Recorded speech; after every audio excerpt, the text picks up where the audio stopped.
السلام علیکم ورحمۃ اللہ وبرکاتہ۔ الحمد للہ رب العالمین والصلاة والسلام علی سید المرسلین، اما بعد، قال اللہ تبارک و تعالی فی القرآن المجید فاعوذ باللہ من الشیطان الرجیم بسم اللہ الرحمن الرحیم وننزل من القرآن ما هو شفاء ورحمۃ للمؤمنین، صدق اللہ العظیم۔ محترم حضرات، امید کہ آپ تمام خیر و عافیت سے ہوں گے۔ سامعین، ماہ رمضان المبارک کو اللہ رب العزت کے کلام مجید سے خاص نسبت حاصل ہے۔ اسی ماہ مقدس میں قرآن مجید کا نزول ہوا، اور اسی ماہ کی خاص عبادت نماز تراویح ہے، جس میں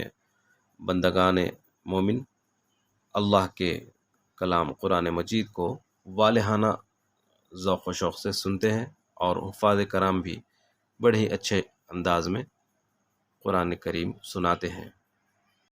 چاروں طرف اللہ کے کلام کی گونج ہوتی ہے، خاص عام کی زبان پر اللہ کا کلام ہوتا ہے۔ نماز تراویح میں پورا قرآن مجید پڑھنا ایک مستقل سنت اور عبادت بھی تو ہے، اور صحیح مذہب کے مطابق ماہ رمضان میں ایک مرتبہ قرآن مجید ختم کرنا سنت ہے، اور رمضان المبارک کی 27ویں شب میں قرآن مجید کا ختم کرنا افضل اور مستحب ہے۔ اس لیے پہلے میں شب قدر کے بارے میں کچھ عرض کروں گا، اور پھر قرآن مجید کے ختم کے متعلق۔ جس طرح رمضان المبارک کو دوسرے مہینوں کے مقابلے میں فضیلت حاصل ہے، اسی طرح اس کا آخری عشرہ پہلے دونوں عشروں سے بہتر ہے، اور شب قدر اکثر و بیشتر اسی عشرے میں ہوتی ہے۔ اس لیے حضور اکرم صلی اللہ علیہ وسلم عبادت وغیرہ کا خاص اہتمام اس عشرے میں فرماتے، اور بنسبت دوسرے عشروں کے بہت زیادہ اہتمام فرماتے۔ حضرت عائشہ رضی اللہ عنہ سے روایت ہے کہ رسول اللہ صلی اللہ علیہ وسلم رمضان کے آخری عشرے میں عبادت وغیرہ میں وہ مجاہدہ کرتے جو آپ دوسرے عشروں میں نہیں کرتے۔ حضرت عائشہ رضی اللہ عنہ سے روایت ہے کہ جب رمضان المبارک کا آخری عشرہ شروع ہوتا تو حضور صلی اللہ علیہ وسلم کمر کس لیتے، اور رات کو جاگتے، اور پوری رات عبادت میں، ذکر میں، دعا میں مشغول رہتے، اور اپنے گھر والوں کو بھی جگاتے تاکہ وہ بھی ان راتوں کی برکتوں اور سعادتوں میں حصہ لے سکیں۔ اسی طرح حضرت عائشہ صدیقہ رضی اللہ عنہا سے روایت ہے کہ رسول اللہ صلی اللہ علیہ وسلم نے فرمایا کہ شب قدر کو تلاش کرو، رمضان کی آخری 10 راتوں میں سے طاق راتوں میں تلاش کرو۔ سامعین، شب قدر کو چھپانے کی مصلحت یہ ہے کہ اگر شب قدر کی تعیین کر دی جاتی تو کہ وہ خاص رات ہے، اس کی تاریخ بتلا دی جاتی، تو امت بس اسی ایک رات میں عبادت وغیرہ کا اہتمام کرتی، اور بقیہ راتوں میں عبادت سے غافل ہو جاتی۔ اسی لیے اللہ تعالیٰ نے اس رات کو چھپا دیا تاکہ امت کسی ایک رات پر عبادت کر کے بیٹھ نہ جائے۔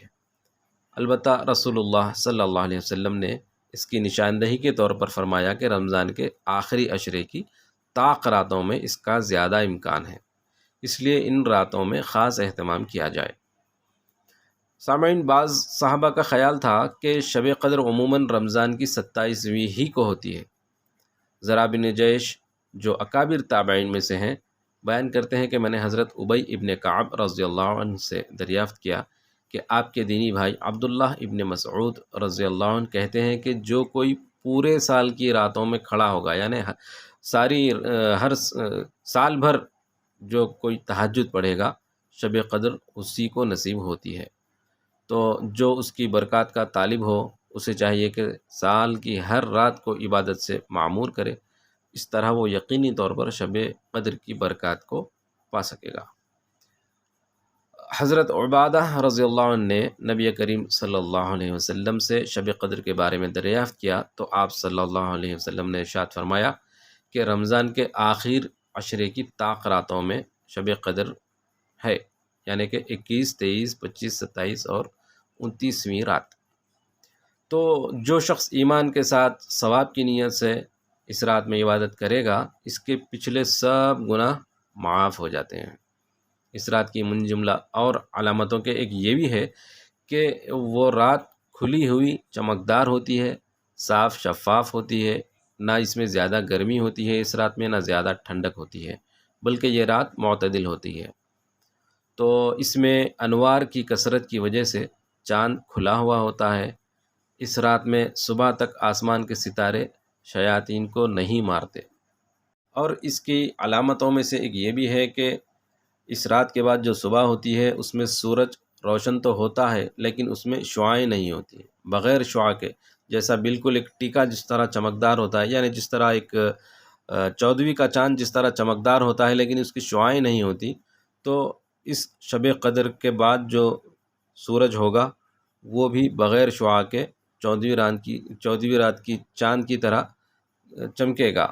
یہ اس کی ایک نشانی بتائی گئی ہے۔ اور ایک نشانی یہ بھی ہے کہ اللہ تبارک و تعالیٰ نے اس کے دن کے جو سورج طلوع ہوگا اس طلوع کے وقت شیطان کو اس کے ساتھ نکلنے سے روک دیتے ہیں۔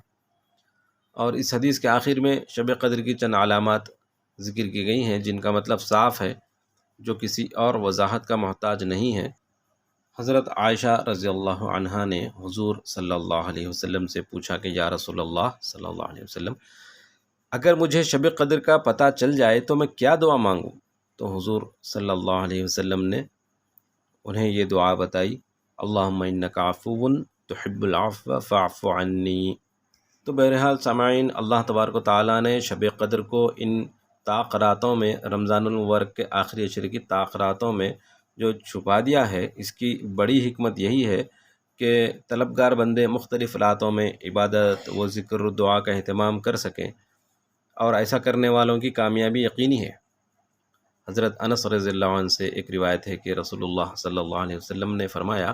کہ جب شب قدر ہوتی ہے تو جبرائیل امین فرشتوں کے جھرمٹ میں نازل ہوتے ہیں اور ہر اس بندے کے لیے دعائے رحمت کرتے ہیں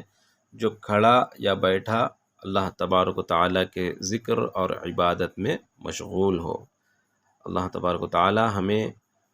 تاخراتوں کو حاصل کر لینے کی توفیق عطا فرمائے اور تمام تاخراتوں کی قدر کرنے کی توفیق عطا فرمائے۔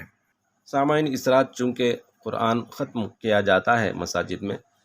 تو اس کا ختم کرنے کا مسنون طریقہ یہ ہے کہ حضرت عبداللہ ابن عباس رضی اللہ عنہ حضرت ابی ابن کعب رضی اللہ عنہ سے یہ روایت نقل کرتے ہیں کہ بے شک رسول اللہ صلی اللہ علیہ وسلم جب قرآن ختم کرتے تو اس وقت سورہ ناس تلاوت فرماتے، تو پھر سورہ فاتحہ شروع قرآن سے افتتاح کرتے، اور پھر سورہ بقرہ کی ہم المفلحون تک پڑھ کر ختم قرآن کی دعا کرتے تھے۔ اور تراویح میں ختم قرآن کے موقع پر 19ویں رکعت میں سورہ فاتحہ، پھر سورہ فلق اور سورہ ناس پڑھنا، اور 20ویں رکعت میں سورہ فاتحہ پھر سورہ بقرہ کا کچھ حصہ مفلحون تک پڑھنا مستحب ہے۔ اللہ تبارک و تعالی ہمیں